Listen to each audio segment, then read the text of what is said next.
Hello lovelies! ఎలా ఉన్నారు అందరూ? వెల్కమ్ టు షీస్ వంకాయల. ఇవాళైతే మాత్రం నేను మంచి ఇంట్రెస్టింగ్ వ్లాగ్ అయితే అప్‌లోడ్ చేస్తున్నాను. ఏంటి చీకటి చీకటిగా ఉంది, రెడీ అయ్యి ఎక్కడికెళ్ళిపోతున్నావు అని అనుకుంటున్నారు కదా! యెస్! ఇవాల్టి వ్లాగ్ దాని గురించే. నేను నా ఫ్రెండ్స్ అందరం కలిసైతే ట్రెక్ చేయడానికైతే ఎళ్తున్నాము. సో, ట్రెక్కింగ్‌కి ఫస్ట్ కావాల్సిందేంటంటే షూస్. ట్రెక్ చేసేటప్పుడు మీకు ఖచ్చితంగా కంఫర్టబుల్‌గా ఉండటం కోసం షూస్ అయితే ఏసుకోవాలి. పొద్దున్నే లెగిసి నేను నా ఫ్రెండ్స్ అయితే మొత్తం ట్రెక్ షూస్ ఏసుకొని మంచిగా రెడీ అయిపోయామనమాట. టైం అయితే 6 అయింది. ఫుల్ చీకటిగానే ఉంది. కానీ చలైతే మామూలుగా లేదు. చాలా భయంకరంగా ఉంది. బట్ స్టిల్ మేమైతే స్టార్ట్ అయ్యాం పొద్దున్నే. మేము సకలేష్‌పురలో రిసార్ట్ తీసుకొనున్నాము. అక్కడి నుంచయితే 58 కిలోమీటర్స్ ఈ ట్రెక్‌కి ఎళ్ళే ప్లేస్ ఉంది. సో, 1.5 అవర్స్ ఈజీగా పడతది. మేము 6కి స్టార్ట్ అయ్యాం కాబట్టి 7:30కి మేము డెస్టినేషన్ రీచ్ అవుతాం. చూసారు కదా! అద్దం కూడా ఫుల్ చల్లగా అయిపోయింది. అంత చలిగా ఉంది బయట. అండ్ మేమైతే సకలేష్‌పుర ఎందుకొచ్చామంటే న్యూ ఇయర్ అక్కడ సెలబ్రేట్ చేసుకుందాం అని చెప్పి ఫ్రెండ్స్ అందరం సకలేష్‌పుర వచ్చాము. సో, ఇక్కడ ఈ ట్రెక్ అనేది చాలా చాలా ఫేమస్. అందుకనే ఖచ్చితంగా ఈ ట్రెక్ చేయాలి అని చెప్పి మా లిస్ట్‌లో అయితే యాడ్ చేసుకున్నాం. అండ్ సెకండ్ పాయింట్ ఏంటంటే మనం ట్రెక్‌కెళ్ళేటప్పుడు ఖచ్చితంగా ఫుడ్, వాటర్ అదంతా ఎప్పుడు మన బ్యాగ్‌లోనే ఉంటుంది. సో, పొద్దున్నే లెగిసాం ఆ టైంకి రిసార్ట్ వాళ్ళు బ్రేక్‌ఫాస్ట్ సర్వ్ చేయరు. అందుకని చెప్పి స్నాక్స్ అవన్నీ మేము బెంగుళూరులోనే కొనుక్కొని బ్యాగ్‌లో అయితే తెచ్చుకున్నాము. కొన్నైతే ట్రెక్‌లో తినడానికి అండ్ కొన్నేమో ఇప్పుడు దారిలోనే ఎళ్తూ కొంచెం తినటానికి. మేమెళ్ళే రిసార్ట్ నుంచి ఆ ట్రెక్ పాయింట్ 58 కిలోమీటర్స్ అని చెప్పాను కదా! సో, ఫస్ట్ ఫ్యూ కిలోమీటర్స్ అయితే నార్మల్ హైవేనే ఉంటుంది. బట్ తర్వాతయితే మనం ఇట్లా ఫారెస్ట్ మధ్యలో నుంచి ఎళ్తాం. This is all western Ghats. So, మీరు రూట్ చూడడం కోసం అని చెప్పి నేనది వీడియో తీశాను. సో, కంప్లీట్‌గా రౌండ్సే ఉంటాయన్నమాట. లైక్ హెయిర్ పిన్ రోడ్స్ అని చెప్పేసి అంటారు. నాకైతే ఈ ట్రావెల్ అంతా కూడా చాలా బాగా నచ్చింది. సో, మీరు రోడ్ చూస్తున్నారు కదా! ఫుల్ ఫాగీగా ఉంది. నాకిది కూడా భలే అనిపిచ్చింది. But you have to be very careful drive చేసేటప్పుడు. ఎక్స్‌పీరియన్స్‌డ్ డ్రైవర్స్ మాత్రమే ఇక్కడ డ్రైవ్ చేయగలరు. And the most beautiful thing about Karnataka ఏంటంటే అక్కడున్న విలేజెస్ గాని, ఆ వెస్టర్న్ ఘాట్స్ మధ్యన ఉన్న విలేజెస్ ఎస్పెషల్‌గా చాలా బ్యూటిఫుల్‌గా ఉంటాయి. వాళ్ళ హౌసెస్ కూడా చాలా బ్యూటిఫుల్‌గా ఉంటాయి. అండ్ వాళ్ళ ఇంటి బయట పెరిగే మొక్కలైతే మనం జనరల్‌గా పెళ్ళిళ్ళ డెకరేషన్స్‌లో చూస్తాం కదా! ఆ మొక్కలన్నీ వాళ్ళు జస్ట్ వాళ్ళ ఇంటి పెరట్లో పెంచుకుంటా ఉంటారు. Thought was so fascinating. So, అట్లా మనం ఇల్లన్నీ చూసుకొని, చుట్టూరు ఫారెస్ట్‌ని చూసుకొని, మంచిగా వెళ్తా ఉంటే, ఈలోగా కొంచెం సన్‌రైజ్ అయితే జరుగుతా ఉంటుంది. మనం జనరల్‌గా ట్రెక్‌కి సన్‌రైజ్ పాయింట్ వెళ్ళొచ్చు. కాకపోతే హై రిస్క్ అని చెప్పేసి మేమైతే సన్‌రైజ్ పాయింట్‌కెళ్ళలేదు. అండ్ దారిలో వెళ్తుండగా ఇంకొక 2 కిలోమీటర్స్ ఉంది అనగా మాకైతే ఈ హోటల్ కనిపించింది. ఈ హోటల్ పేరు ఎత్తిన భుజ హోటల్. ఈ లేన్ మొత్తంలోనే ఎక్కడ ఏమీ లేవు హౌసెస్. బట్ ఇదొక్కటే ఉంది. చుట్టూరు నేచర్. మధ్యలో అయితే ఈ హోటల్ ఉంది. ఈ హోటల్ పేరు ఎత్తిన భుజ. వీళ్ళైతే మల్నాడ్ స్టైల్ ఫుడ్ అనేది సర్వ్ చేస్తారంట. బయటైతే పోస్టర్‌లో అదే పెట్టారు. జనరల్‌గా కన్నడ అనేది తెలుగు వచ్చినోళ్ళు ఈజీగా చదవచ్చు. కొంచెం ఆ వర్డింగ్స్ అవన్నీ ఒకేలా ఉంటాయి. And some local drinks, sodas, brands అవన్నీ కూడా కొంచెం ఊరికే అలా చూసేసి మేమైతే లోపల కూర్చున్నాము. ట్రెడిషనల్‌గా ఫస్ట్ అయితే అరిటాకేసి, ఆ తర్వాత ఇడ్లీ పెట్టడం స్టార్ట్ చేశారు. ఇడ్లీ చూడగానే బాబోయ్! ఇంత పెద్దగా ఉందేంటి అని అనుకున్నాను. జనరల్‌గా నాకు ఇది చూడగానే ఫస్ట్ వచ్చిన ఇంప్రెషన్ ఏంటంటే, నేను మా ఫ్రెండ్ పెళ్ళికెళ్ళినప్పుడు వాళ్ళు మార్నింగ్ బ్రేక్‌ఫాస్ట్‌కి ఖుష్బూ ఇడ్లీ అని ఇట్లాగే కొంచెం లావుగా ఉన్న ఇడ్లీ అయితే పెట్టారు. దాంతో కోకోనట్ చట్నీతో. సో, నాకైతే కొంచెం ఈ ఫ్లేవరే దగ్గరగా అనిపించింది. కోకోనట్ చట్నీ కూడా బాగా స్వీట్‌గా ఉందిక్కడ. అండ్ ఇడ్లీ కూడా బావుంది. మనలాంటి ఇడ్లీ అయితే ఖచ్చితంగా కాదు. మల్నాడ్ స్టైల్ ఇడ్లీ. దాంతో పాటు ఆంటీ మంచి చోలే కర్రీ కూడా రెడీ చేశారు. అండ్ రైస్ ఐటెమ్ కూడా జనరల్‌గా ఇక్కడ మార్నింగ్ బ్రేక్‌ఫాస్ట్‌కి రైస్ ఐటెమ్స్ ఎక్కువ ప్రిఫర్ చేస్తారు. అది కూడా పెట్టారు. ప్లస్ కాఫీ కూడా ఆర్డర్ చేశాం. కాఫీ అయితే చాలా చాలా బావుంది. నాకైతే నచ్చింది. జస్ట్ బిఫోర్ ద ట్రెక్ అట్లా మార్నింగ్ కాఫీ తాగితే ఉన్న నిద్రమత్తు కూడా వదిలిపోయింది. అండ్ మనం చూస్తే ఆ ఇల్లు మంచి ఫారెస్ట్ మధ్యలో ఉంది కదా! వాళ్ళ పెరట్లో అయితే ఫుల్‌గా ఈ అరిటాకులనే పెంచుతున్నారు. సో, ఆ నేచర్‌ని కూడా చాలా బాగా ఎంజాయ్ చేసి మేమైతే ఇక్కడి నుంచి ఇంకా ట్రెక్‌కి స్టార్ట్ అయ్యాము. మనం ఈ బ్రేక్‌ఫాస్ట్ చేసిన హోటల్ దగ్గర నుంచి జస్ట్ 2 కిలోమీటర్స్ ఎళ్తే మనకైతే ట్రెక్ స్టార్టింగ్ పాయింట్ అనేదొస్తది. చూసారు కదా! రోడ్ ఎంత నారోగా ఉందో. ఓన్లీ ఒక్క వెహికల్ మాత్రమే పట్టగలుగుద్ది. అండ్ 2 కిలోమీటర్స్ ఎళ్ళాక మనకైతే ఈ పార్కింగ్ అండ్ ఈ అంకుల్ అండ్ ఇంకొక షాప్ అయితే కనిపిస్తది. పార్కింగ్ ఫీస్ కట్టేసి, పార్కింగ్‌లో పెట్టేసి మనమైతే ట్రెక్‌కి స్టార్ట్ అయిపోవాలి. And this is how we started our trek. ఈ ట్రెక్‌కి స్టార్టింగ్ పాయింట్‌లో ఏదో ఒక టెంపుల్ కూడా ఉంది. I think it is under renovation. దాని ఓపెనింగ్ అయితే లేదు. అందుకనే మేమైతే నడుచుకుంటూ యాక్చువల్‌గా అక్కడ పార్కింగ్ దగ్గర ఉన్న పర్సన్‌ని అడగాలి. జస్ట్ మినిమమ్‌గా ఎటెళ్ళాలి అనేది. బికాజ్ అక్కడ బోర్డ్స్ ఏం రాసుండవు. మేమలా కన్‌ఫ్యూజ్ అయిపోయి ముందుకెళ్ళిపోయాం. బట్ తర్వాతయితే ఈ గేట్ కనిపించింది. సో, ఈ చిన్న గేట్ కనిపించినప్పుడు దాన్ని దాటేసి మనం లోపలికొస్తే అదే ట్రెక్ స్టార్ట్ అయినట్టు. మేమందరం అయితే ముందుగానే మెంటల్‌గానే ఫిక్స్ అయిపోయాం. ఎట్లా అయినా కూడా ఈ ట్రెక్ అయితే ఖచ్చితంగా ఫినిష్ చేయాలి. మధ్యలో ఆగకూడదు. ఎస్పెషల్‌గా ఆయాసం వచ్చినప్పుడు అని జెప్పి. సో, జనరల్‌గా మనం ట్రెక్ చేస్తున్నప్పుడు ఏమైద్దంటే, మనం అంతకు మించి ఎళ్ళలేకపోతే మనం గివ్ అప్ చేసి అక్కడ ఆగిపోతాం.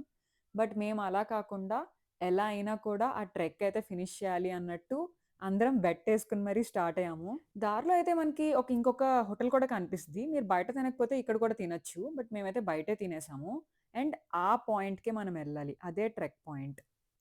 దారిలో అయితే పోలీస్ చెకింగ్ ఉంటుంది. వాళ్ళు మన బ్యాగ్స్ అయితే చెక్ జేస్తారు. అండ్ ప్లాస్టిక్ లాంటిదేమన్నా ఉంటే ఎస్పెషల్లీ వాటర్ బాటిల్స్ వాళ్ళైతే అక్కడ పడేయొద్దని చెప్తారు.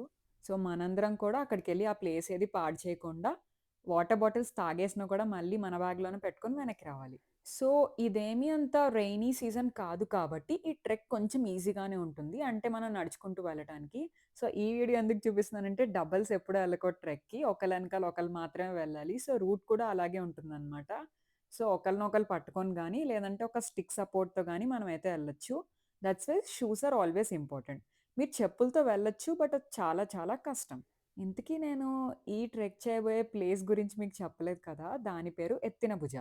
ఎత్తిన భుజ అంటే ఆక్స్ షోల్డర్ అని అర్థం. ఎద్దుకి షోల్డర్ ఉంటది కదా! సో, ఈ హిల్ ఆర్ ఈ పీక్ ఆ షేప్‌లోనే ఉంటుంది. అందుకనే దీనికా పేరొచ్చింది. సో, అట్లా నడుచుకుంటా ఎళ్తే మాకైతే దారిలో ఈ పడిపోయిన పెద్ద హ్యూజ్ ట్రీ అయితే మాకు కనిపిచ్చింది. ఎందుకు ఆగుతాం? ఎక్కేసాం. సినిమాల్లోనే కనిపిస్తది. ఫస్ట్ టైమ్ చూసాను కదా! అని నాకు కొంచెం ఎక్సైట్‌మెంట్ ఉంది. సో, నేను, ఫ్రెండ్స్ అందరం అయితే దీని మీదకెక్కి ఫోటోస్ అండ్ వీడియోస్ దిగి బాగా ఎంజాయ్ చేశాము. ఐ ఫీల్ ఫ్రెండ్‌షిప్ వాల్యూ నాకైతే ఇక్కడే అర్థమైతది. When you go alone you can't have all these things. So, ఫ్రెండ్స్‌తో ఎళ్తేనే మనకి ఇట్లాంటి మూమెంట్స్ అయితే చాలా బాగా గుర్తుంటాయి. సో, ఆఫ్టర్ దిస్ ట్రెక్ మేమైతే మా ట్రెక్‌ని కంటిన్యూ చేస్తున్నాం. సో, మనమైతే ఇట్లా చిన్న చిన్న బ్రేక్స్ మధ్యలో తీసుకోవాలి. తీసుకుంటూ ట్రెక్ చేస్తే ఎక్కువ ఆయాసం రాదు. నేనైతే ఈ ట్రెక్‌లో ఉన్న ఆ narrow points and different points అన్నీ కూడా మీకు చూపించేసాను. సో, ఇదంతా ఈ ఫారెస్ట్ ఉంటుంది. ఈ చెట్ల మధ్యలోంచి దాటుకొని మనం బయటకొచ్చేవన్నమాట అవన్నీ. ఇక్కడ నుంచి ఈ పాయింట్ నుంచయితే అస్సలైన ట్రెక్ అనేది స్టార్ట్ అయితది. అండ్ విజువల్స్ కూడా చాలా మైండ్ బ్లోయింగ్‌గా ఉంటాయి. నేను అన్నీ రికార్డ్ చేశాను మీకు చూపిస్తాను. ఈ ట్రెక్ యాక్చువల్లీ బిగినర్ ఫ్రెండ్లీ అనే చెప్పొచ్చు. మీరు జనరల్‌గా ఫస్ట్ టైమ్ ట్రెక్ చేయడానికొచ్చినా కూడా ఇదైతే ఐడియల్ ప్లేస్ అని నేను అనుకుంటాను. సో, మనమైతే 5 కిలోమీటర్స్ ట్రెక్ చేయాలి. 2.5 కిలోమీటర్స్ పైకి అండ్ 2.5 కిలోమీటర్స్ కిందకి. సో, మీరు చూస్తే ఇంకా మేము 1 కిలోమీటర్ పైకైతే ఎక్కాలి. బట్ ఈ విజువల్ అయితే నాకు బాగా నచ్చింది. సో, మనమైతే ఇంకా పీక్ దగ్గరకొచ్చేసాం. బట్ ఇంకొంచెం పైకెళ్ళాలి. చుట్టూరు అయితే ఆ మౌంటైన్స్ అన్నీ మనకు కనిపిస్తాయి. అదంతా వెస్టర్న్ ఘాట్సే అనమాట. నాకిదంతా చూస్తే ఏదో సాంగ్ షూట్ తీసిన ఆ ఫీల్ అయితే వచ్చింది. అట్లాంటి మంచి విజువల్స్ అయితే నాకు కళ్ళెదురుంగా కనిపిస్తున్నాయి. అండ్ ఎస్పెషల్లీ ఆ గడ్డి చూస్తే 'అర్జున్ రెడ్డి' గుర్తొచ్చింది.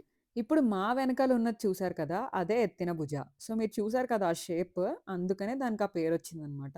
ఇంకా ట్రెక్ ఇక్కడితో అయిపోలేదు. ఆ పైన పాయింట్ వరకు ఎళ్ళాలి. చూడటానికి తక్కువ డిస్టెన్స్ లానే కనిపిస్తుంది కదా! కానీ కాదు. చాలా ఎక్కువుంది. పైగా కొంచెం స్లాంట్‌గా కూడా పైకుంటుందనమాట. సో, చాలా కేర్‌ఫుల్‌గా మనం ఇక్కడి నుంచయితే ట్రెక్ జేయాలి. అండ్ చుట్టూరు చూస్తే ఈ వ్యూ ఈస్ మైండ్ బ్లోయింగ్. అంత బావుంది. వీడియోలో కాకుండా ఇంకా బయట చాలా చాలా బావుంది. టోటల్‌గా ఇంకా హౌసెస్ అయితే ఎక్కడా లేవు. మొత్తం మౌంటైన్సే ఉన్నాయి. ఇదంతా వెస్టర్న్ ఘాట్సే. సో, జనరల్‌గా అందరూ ట్రెక్ చేసేదైతే మంచి వ్యూస్ కోసమే. ఇక్కడికే మంచి వ్యూ దొరికేసింది. ఇంకొంచెం పైకెళ్తే ఇంకా బావుంటాయి. అండ్ ఈ గడ్డి దగ్గరైతే మేము ఒక చిన్న ఫోటో షూట్ అయితే దిగాము. పైగా చాలా విండ్ అయితే ఎక్కువొస్తుంది. సో, నాకు ఈ పాయింట్ కూడా చాలా బాగా నచ్చింది. I think this will stay in my heart forever. అంత బావున్నాయి ఈ మూమెంట్స్ అన్నీ ఫ్రెండ్స్‌తో. నెక్స్ట్ ఇంకా ఈ పీక్ ఎక్కడానికైతే ఆఖరి ఘట్టం అనే చెప్పాలి. పైకి చాలా స్లాంట్‌గా ఉంటది. కేర్‌ఫుల్‌గా ఎళ్ళాలని చెప్పాను కదా! అది ఇదే పార్ట్. సో, మీరు వీడియోలో చూస్తే మీకే అర్థమైతది ఎంత స్లాంట్‌గా ఉందో. So, shoes or stick or ఏదైనా కూడా మీరు వెళ్తున్నప్పుడైతే చాలా కేర్‌ఫుల్‌గా వెళ్ళాలి. ఖచ్చితంగా షూస్ అయితే వేసుకోండి. అండ్ ఇదంతా ట్రెక్ చేయడానికి మనకైతే ఆయాసం వచ్చిద్ది. ఎంత బ్రేక్‌ఫాస్ట్ తిన్నా కూడా మనకి మధ్యలో ఖచ్చితంగా షుగర్ ఆర్ ఏదో ఒకటి ఉండాలి. అందుకని చెప్పి మేము స్నాక్స్ ప్యాక్ చేసుకున్నాము. సో, మీరు కూడా ట్రెక్ చేసేటప్పుడు ఖచ్చితంగా biscuits or wafers or anything cakes మీరైతే ఖచ్చితంగా తీసుకెళ్ళండి. సో, అలా అయితే మేము పైకెక్కేసాము. సో, ఇట్లా కొండలు కొండల మధ్యలో ఉంటుంది. కేర్‌ఫుల్‌గా ఎక్కాము. బట్ ఈ పాయింట్‌లో అయితే నాకైతే కెమెరా పట్టుకోవడానికి కూడా భయమేసింది. But the view was amazing. చాలా చాలా బావుంది. మీరు చూస్తే ఇది చాలా డ్రీమీగా ఉంది. Like maybe in a different country. But ఇండియాలో కూడా ఇంత బ్యూటీ ఉంది. అదైతే మీరు ట్రెక్ చేస్తేనే ఇదంతా చూడగలరు. సో, ఖచ్చితంగా నెక్స్ట్ టైమ్ మీ నియరెస్ట్ ట్రెక్ స్పాట్‌కయితే మీరు ఎళ్ళిపోండి. అండ్ కర్ణాటకలో అయితే I think this is the easiest one. So, trek అయితే మాదయిపోయింది. తిరిగైతే వెనక్కొచ్చేస్తున్నాము. దారిలో ఇట్లాంటి అబాండన్డ్ స్పేసెస్ కూడా ఉన్నాయి. ఊరికే మీరు కావాలంటే చెకౌట్ చేసుకోవచ్చు. చాలా బావున్నాయి. అండ్ ఇందాక వెళ్ళేటప్పుడు మనకు కనిపించింది కదా హోటల్. అక్కడ మేమైతే పిట్ స్టాప్ లాగా ఆగి, మంచిగా మసాలా బటర్ మిల్క్ అయితే తాగేసి, మళ్ళీ మంచిగా నేచర్ వ్యూనైతే ఎంజాయ్ చేసి, రిటర్న్ స్టార్ట్ అయిపోయాం. నేను ఇందాక చెప్పా గదా! వాళ్ళు చాలా క్యాజుయల్‌గా డెకరేషన్ ఫ్లవర్స్ అనేవి పెంచేస్తారని. సో, అదిగోండి అదొక ఎగ్జాంపుల్. అండ్ ఇంకా రకరకాలు వేరేవి కూడా ఆర్కిడ్స్ అట్లాంటివి కూడా పెంచుతున్నారు. So, one last you again. మీరు ఈ వీడియోస్ ఇప్పటివరకు చూసినట్టయితే క్రౌడ్ అయితే ఎక్కడ ఎక్కువగా లేదు. దాని రీజన్ ఏంటంటే కర్ణాటక గవర్నమెంట్ ఓన్లీ 300 పీపుల్‌నే పర్ డే ఈ ట్రెక్‌కి అలౌ చేస్తారు. అందుకని చెప్పి మీరు ₹250 పెట్టి టికెట్ ఆన్‌లైన్‌లో కొనుక్కొని స్లాట్ బుక్ చేసుకోవాలి. సో, మీకు ఆ సైట్ లింక్ కావాలి అంటే మీరు కామెంట్ చేయండి. నేను మీకు ఆ లింక్ పంపిస్తాను. చాలా మంది టికెట్ బుక్ చేసుకోకుండా వచ్చి అలో లేక వెనక్కి వెళ్ళిపోయినోళ్ళున్నారు. మేము చాలా మందిని చూసాము. సో, మీరైతే ముందుగానే బుక్ చేసేసుకోండి. అట్లా అయితే మేము సక్సెస్‌ఫుల్‌గా ఫ్రెండ్స్ అందరం ఈ ట్రెక్‌నైతే ఫినిష్ చేసేసాం. And that's how we started our new year. Thank you so much for watching the video, lovelies. Please don't forget to like, comment, share, and subscribe. మీరు ఆంధ్రాలో ఉన్నా, తెలంగాణలో ఉన్నా, ఆర్ కర్ణాటకలో ఉన్నా ఖచ్చితంగా ఒక్క ట్రెక్ అయితే మీ ఫ్రెండ్స్‌తో చేసేసి ఆ ఎక్స్‌పీరియన్స్‌నైతే ఫుల్‌గా ఎంజాయ్ చేసేయండి. ఎవరితో వెళ్దాం అనుకుంటున్నారో వాళ్ళకి షేర్ చేయండి.